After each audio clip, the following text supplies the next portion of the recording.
They say the people closest to you can hide the most. I never really understood that until the day my wife started smiling. Not the usual smiles she gave when we were happy or when the kids did something cute. No, this was different. It was bigger, brighter, but also somehow detached. Like it wasn't meant for me. At first, I told myself I was imagining things. After all, shouldn't I be happy that she was happy? Our lives had become a carousel of chaos. Diapers, homework, bills, and late-night Netflix marathons that neither of us had the energy to finish. If she found something to bring her joy, I should have supported it. But the more I noticed it, the harder it was to ignore. She'd hum to herself while folding laundry, laugh at her phone when she thought I wasn't looking, and even greet me at the door after my grueling 12-hour shifts with a cheerful energy that felt out of place.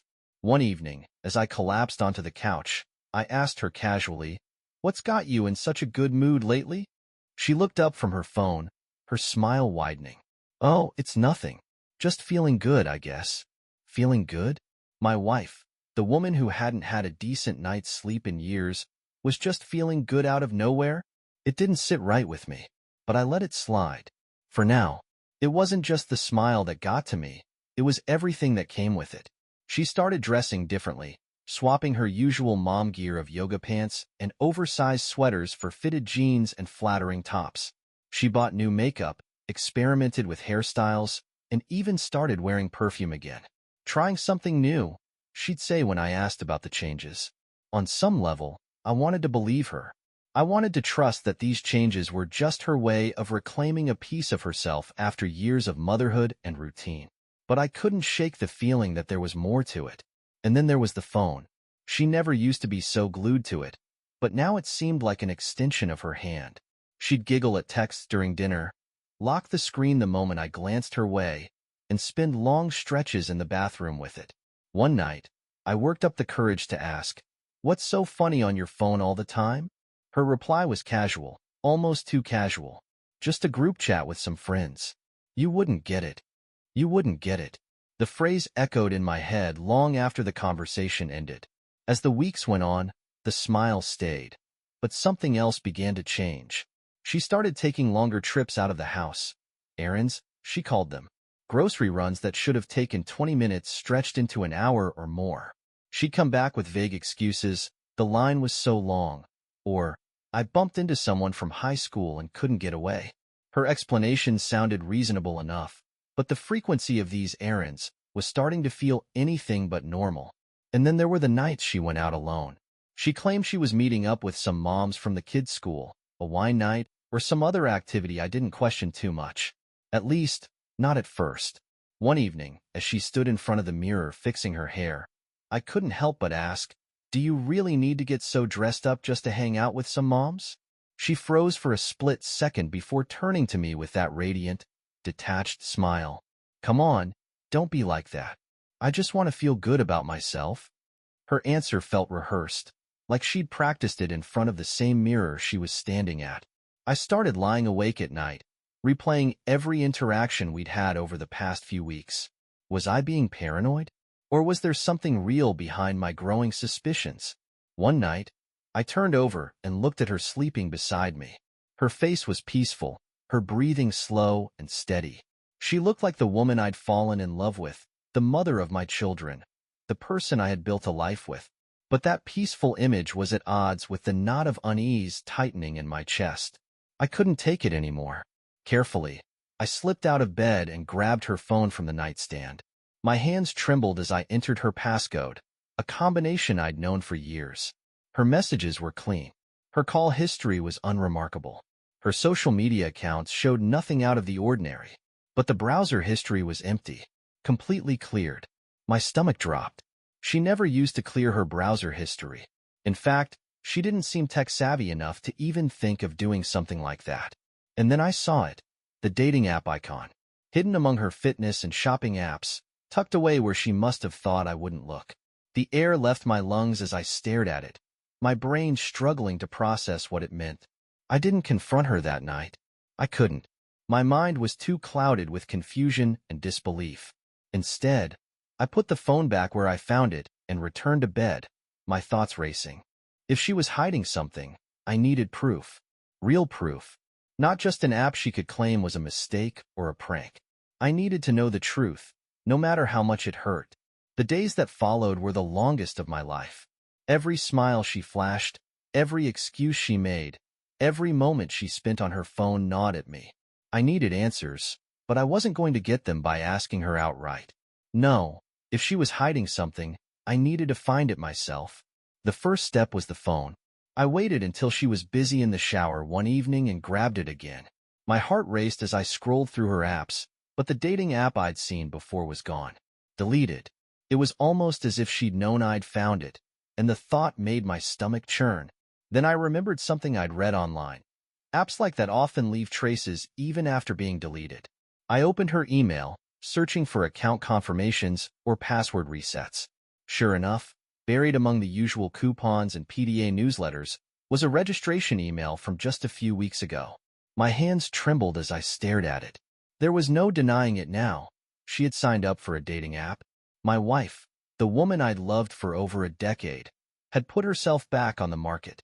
That night, as she slept soundly beside me, I made a decision. If she wasn't going to tell me the truth, I was going to find it myself. I bought a small camera online, the kind that could be hidden in plain sight.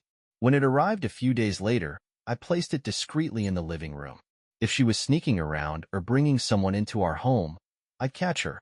The first few days yielded nothing. She went about her usual routines, tidying up, playing with the kids, watching TV. But then, on the fourth day, something changed. I watched the footage later that evening, my stomach in knots. She was sitting on the couch, scrolling through her phone, when she suddenly looked up and smiled. It wasn't the kind of smile she gave the kids, or even me. It was softer, almost intimate. She grabbed her purse and left the house, her movements quick and purposeful. The next morning, after she dropped the kids off at school, I borrowed a friend's car and parked down the street. My heart pounded as I waited for her to leave the house. When she finally did, I followed at a safe distance, doing my best to stay inconspicuous. She didn't head to the grocery store or the gym. Instead, she drove across town to a quiet residential street. I watched as she parked in front of a small house, got out of the car, and walked up to the door. A man opened it. My chest tightened as I watched them embrace. It wasn't a casual hug. It was intimate, lingering. And then, she kissed him. The sight of it knocked the air out of my lungs. I sat there, frozen, as the woman I thought I knew betrayed me right before my eyes. I didn't think. I couldn't. Before I knew it, I was out of the car and storming toward the house. My footsteps felt heavy, like I was moving through a nightmare. I pounded on the door, my fist shaking with rage. When it opened, there he was, the man I'd just seen kissing my wife. His face paled as he took in the sight of me, and his eyes darted nervously behind him. "Who the hell are you?" I barked, my voice trembling with anger. Before he could answer, she appeared behind him, her face a mask of shock and guilt. "Oh my God," she stammered. "What are you doing here? What am I doing here?" I spat, incredulous. "What the hell are you doing here?" I gestured between her and the man, my voice rising. "How long has this been going on? How long have you been sneaking around behind my back?" She opened her mouth to speak, but no words came out. "I can explain," she finally managed, her voice weak. "Explain?" I snapped. "Explain what?" "That you've been cheating on me while I've been at work, breaking my back to provide for you and the kids?" Tears welled up in her eyes, but I wasn't done. "Do you even care about what this will do to our family? To the kids?" And that's when she said it. The words that shattered whatever hope I had left. "I love him," she whispered. "He makes me happy." Happy. That word hit me like a punch to the gut. How could she be happy with someone else while I was left to pick up the pieces? Her words echoed in my head as I drove away from that house, my knuckles white against the steering wheel. I love him. He makes me happy. It felt surreal, like I was trapped in someone else's life. This wasn't supposed to happen to us. Sure, we had our struggles. What couple didn't? But I had never imagined she would stray, let alone fall in love with someone else. When I got home, I slammed the door behind me and stood in the silence of our living room. The walls seemed to close in around me, suffocating me with memories of the life we'd built together. Every picture on the wall, every piece of furniture, felt like a mockery. I picked up a photo of us on our wedding day, my hands trembling. We looked so happy, so sure of our future. Without thinking, I hurled it against the wall, the glass shattering into 1,000 tiny pieces. The rage consumed me in the days that followed. I couldn't look at her without feeling it bubble to the surface, threatening to boil over. She tried to talk to me, but I wasn't interested in hearing her excuses. One evening, after the kids had gone to bed, she cornered me in the kitchen. "We need to talk," she said, her voice barely above a whisper. I didn't even look at her. "There's nothing to talk about." "Yes, there is," she insisted, stepping closer. "I didn't mean for this to happen. It just did." I turned to face her, my eyes blazing. "You didn't mean for it to happen?"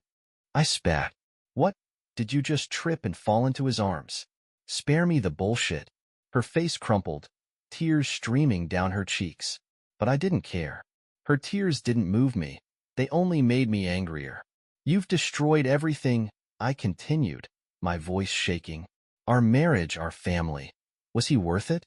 Was he worth throwing all of this away?" She didn't answer, and that silence said more than words ever could. The anger gave way to something colder, more calculated. If she thought she could walk away from this unscathed, she was sorely mistaken. I started making calls, lawyers, private investigators, financial advisors. I wasn't going to let her keep the life we had built together. She didn't deserve it. The private investigator worked quickly, gathering evidence of her affair, photos, texts, receipts. When he handed me the file, I felt a twisted sense of satisfaction. This was my weapon, and I was going to use it. When I served her with divorce papers, the look on her face was almost enough to make me feel sorry for her. Almost. "This is really how you want to do this?" she asked, her voice breaking. "This is how you did this?" I shot back. "I'm just finishing what you started." The divorce proceedings were brutal. My lawyer didn't hold back, presenting the evidence of her infidelity with precision and skill. The judge sided with me, awarding me full custody of the kids and leaving her with only supervised visitation rights. Watching her break down in the courtroom should have brought me some sense of closure, but it didn't. The truth was, there was no victory in any of this. Just a hollow ache where my marriage used to be. Explaining the situation to the kids was the hardest part. How do you tell your children that the family they've known their entire lives is over? I tried to soften the blow, keeping the details vague. "Mommy and Daddy are going to live in different houses," I said, forcing a smile. "But we both love you very much, and that will never change." They didn't understand. How could they? My daughter cried herself to sleep that night, clutching her favorite stuffed animal. My son didn't say anything, but the hurt in his eyes spoke volumes. It broke me. She moved out shortly after the divorce was finalized, into a small apartment on the other side of town. The kids went to visit her a few times, but it was clear they felt the strain. They asked about her less and less as the weeks went on, and her calls became sporadic. Eventually, it was as if she had disappeared from their lives altogether, and maybe that was for the best. In the weeks that followed her departure, I found myself consumed by a need for retribution. It wasn't enough that I had one custody of the kids, or that the court had ruled in my favor. I wanted her to feel the same pain she had inflicted on me. My first step was to ensure she felt the financial strain of her betrayal. I canceled every credit card that had my name attached, leaving her to deal with the debts she'd accrued during her secret escapades. The repossession of her car soon followed, and the home she had co-signed for her parents was next. Each move felt like a small victory, a way to tip the scales back in my favor. But as satisfying as it was in the moment, the aftermath left a bitter taste in my mouth. Mutual friends quickly took sides. Some reached out to express their sympathy, assuring me they had no idea what she'd been doing. Others distanced themselves, unwilling to get caught in the crossfire. Her reputation took a nosedive. I made sure of it. I shared just enough of the story to ensure people knew the truth, or at least my version of it. It didn't take long for word to spread. The PDA moms stopped inviting her to events, and the social circles she once thrived in became cold and unwelcoming. She was no longer the vibrant, cheerful woman everyone had adored. She was a pariah. And still, it wasn't enough. The hardest part of it all was navigating the children's questions. "Why doesn't Mommy live with us anymore?" my daughter asked one evening, her big eyes filled with confusion. I crouched down to her level, forcing a smile. "Sometimes, grown-ups have to live in different houses," I said. "But Mommy and Daddy both love you very much." It was the same answer I'd rehearsed a dozen times, but it never got easier to say. My son, always the quieter of the two, waited until bedtime to ask the question I'd been dreading. "Did Mommy do something bad?" The lump in my throat made it hard to speak. "She made some mistakes," I said carefully, "but that doesn't mean she doesn't love you." He nodded slowly, but I could see the wheels turning in his mind. He was too young to understand the details, but old enough to sense the cracks in our family's foundation. I heard bits and pieces about her life through the grapevine. She was struggling to make ends meet, working a string of low-paying jobs just to keep a roof over her head. Her lover, it turned out, hadn't stuck around for long. Part of me felt vindicated. She'd thrown away everything we had for a man who abandoned her at the first sign of trouble. She was getting exactly what she deserved. But another part of me, a part one wasn't ready to admit existed, felt something else. Guilt. There were nights when I lay awake, staring at the ceiling, wondering if I'd gone too far. Had I done the right thing by dismantling her life piece by piece? Or had I let my anger cloud my judgment? I thought about the woman I'd fallen in love with all those years ago, the one who had held my hand in the delivery room and cried tears of joy when our children were born. Was she still in there somewhere, buried beneath the mistakes and the lies? And then I'd remember the pain, the betrayal, and the guilt would evaporate, replaced by a cold resolve. She had made her choices. She had to live with the consequences. One day, a handwritten letter arrived in the mail. The envelope was plain, the handwriting shaky. My name was scrawled across the front. Against my better judgment, I opened it. "I don't expect you to forgive me," it began, "but I need you to know how sorry I am. I destroyed our family, and I will regret it for the rest of my life. I know I hurt you, and I know I let the kids down. All I can do now is try to be better, for them and for myself." The letter went on to describe her struggles, her attempts to rebuild, to find stability, to work through the guilt that haunted her every day. She didn't ask for anything, not even forgiveness. "I just want you to know," she wrote, "that I will always be grateful for the years we had together, and I will always love you in my own way." I stared at the letter for a long time, my emotions swirling in a chaotic storm. The letter lingered in my mind, its words replaying over and over like a haunting melody. I didn't know what to make of it. Was it a genuine attempt at reconciliation? Or was it just another tactic, a way to manipulate me into softening my stance? For days, I avoided thinking about it, throwing myself into work and the kids' routines. But no matter how much I tried to push it aside, the letter stayed with me, a nagging reminder of the woman I had once loved and the life we had built together. Late one night, after putting the kids to bed, I found myself sitting at the kitchen table with the letter in front of me. The house was silent, save for the hum of the refrigerator, and the dim light cast shadows on the words that had left me so conflicted. I thought about the anger that had consumed me in the months since her betrayal.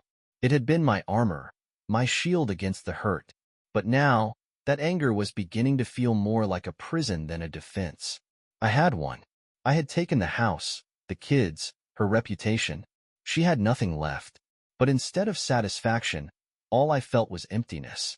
The next day, I decided to do something I hadn't done in months. I picked up the phone and called her. She answered on the second ring, her voice hesitant. "Hello?" "It's me," I said, the words feeling foreign in my mouth. There was a long pause on the other end, and for a moment, I thought she might hang up. "What do you want?" she finally asked, her tone cautious. "I got your letter," I said. Her breath hitched. And, I don't know what to do with it," I admitted. "I don't know how to feel." There was silence again, but this time, it felt heavy with unspoken emotions. When she finally spoke, her voice was soft. "I don't expect you to forgive me. I just wanted you to know that I'm trying to be better. For the kids. For myself." The sincerity in her words caught me off guard. Over the next few weeks, the kids became the bridge between us. They talked about her more often, sharing little snippets of their time with her. "Mommy got me a new coloring book," my daughter said one evening, her face lighting up with excitement. "She said she's going to come to my soccer game next week," my son added, his voice filled with hope. It was clear that they missed her, despite everything that had happened. And as much as I wanted to protect them from the pain of her betrayal, I couldn't deny that they needed her in their lives. One evening, I found myself standing outside her apartment, my heart pounding in my chest. I hadn't told her I was coming, unsure if I would lose my nerve if I gave her a chance to prepare. She opened the door, her face a mix of surprise and apprehension. "Can we talk?" I asked. She stepped aside, gesturing for me to come in. The apartment was small and modest, a far cry from the home we had shared. We sat across from each other at the tiny kitchen table, the tension thick in the air. "I'm not here to fight," I began. I want to figure out how we do this. For the kids." Her eyes filled with tears, but she nodded. "I want that too."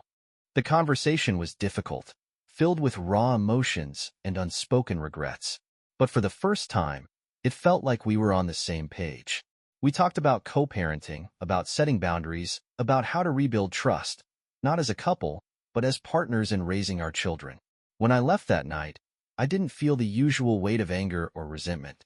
Instead, I felt something lighter. Hope, maybe.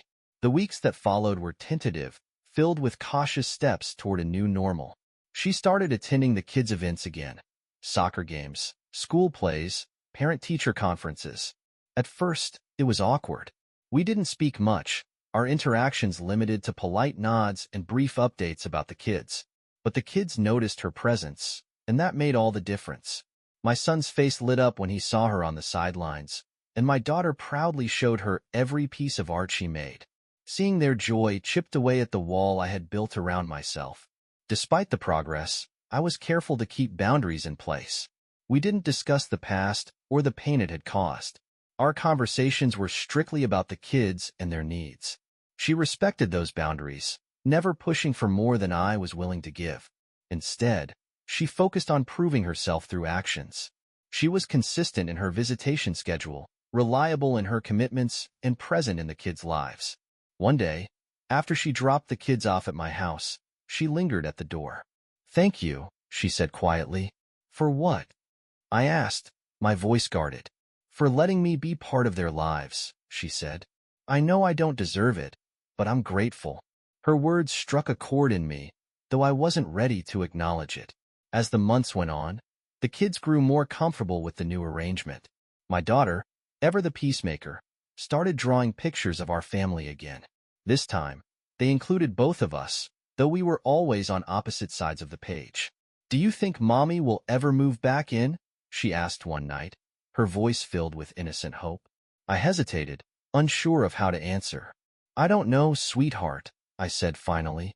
"But what matters is that she loves you and always wants to be part of your life." It wasn't the answer she wanted, but she seemed to accept it. One evening, after a particularly long day, she called me. I almost didn't pick up, but something compelled me to answer. "I just wanted to say I'm sorry," she said, her voice hesitant. "For what?" I asked, though I knew what she meant. "For everything. For hurting you. For hurting the kids. I know I can't undo it, but I want you to know how much I regret it." Her words caught me off guard. For so long, I had painted her as the villain, the source of all my pain. Hearing her take responsibility, without excuses or justifications, made me see her in a different light. "I appreciate that," I said, my voice softer than I intended. Over time, our interactions shifted. They were still centered around the kids, but there was an underlying sense of mutual respect that hadn't been there before. One afternoon, as we watched our son's soccer game from opposite sides of the field, she came over and sat beside me. "We did a good job with them," she said, nodding toward the kids. "Yeah, we did," I agreed, surprising myself. For the first time, I didn't see her as the woman who had betrayed me. I saw her as the mother of my children, someone who loved them as much as I did. Forgiveness didn't come easily, and it didn't come all at once. But slowly, I began to let go of the anger that had consumed me for so long. I forgave her, not for her sake, but for mine. Carrying that resentment had been exhausting, and I didn't want it to define me anymore. The forgiveness wasn't an invitation to rebuild our marriage or even our friendship. It was simply an acknowledgement that we were both human, both flawed, and both trying to do the best we could for our kids. With forgiveness came clarity. The life I had envisioned, the picture-perfect marriage, the unified family, was gone. But what replaced it wasn't as broken as I had once thought. The kids were happy, their smiles genuine. They had both parents in their lives, even if we weren't under the same roof. And as much as I had resisted the idea, I saw now that their bond with her was just as important as their bond with me. Our co-parenting dynamic continued to improve. We found a rhythm that worked for everyone, coordinating schedules and sharing responsibilities without the tension that had once defined our interactions. One weekend, as we stood together at my daughter's school recital, she turned to me and said, "Thank you for giving me this chance." I looked at her, really looked at her, and saw the woman she was trying to become. Not for me, but for the kids. "They deserve it," I replied simply. For so long, my identity had been tied to my marriage and the betrayal that ended it. But as the months turned into years, I began to rediscover who I was outside of those roles. I took up hobbies I had abandoned long ago, reconnected with old friends, and even started dating again. It wasn't easy. Trust didn't come naturally anymore. But I approached each new relationship with honesty and caution. The kids were curious about my dating life, and I was careful about introducing them to anyone new. Their stability came first, and I wasn't going to risk disrupting that. She found her footing too. She worked her way up from cleaning houses to managing a small team, proving to herself, and to me, that she could rebuild her life. We weren't friends, not in the traditional sense, but there was a mutual respect between us now, born from the shared goal of raising our children to be happy, healthy, and loved. One day, she sent me a message that surprised me. "Thank you for being a good dad. I don't say it enough, but I appreciate everything you do for the kids." I stared at the message for a long time before replying. "Thank you for being a good mom." The years passed, and the kids grew into remarkable individuals. They thrived in school, made friends, and chased their dreams with the kind of confidence I had always hoped to instill in them. At my son's high school graduation, we stood together for a photo, me, her, and the kids. It wasn't the family portrait I had once imagined, but it was ours, and that was enough. Looking back, I realized that the betrayal that had once defined my life had also reshaped it in ways I couldn't have foreseen. It forced me to confront my pain, my anger, and ultimately, my capacity for forgiveness. The life I have now isn't perfect, but it's real. It's built on resilience, growth, and the unwavering love I have for my children. And in the end, that's what matters most.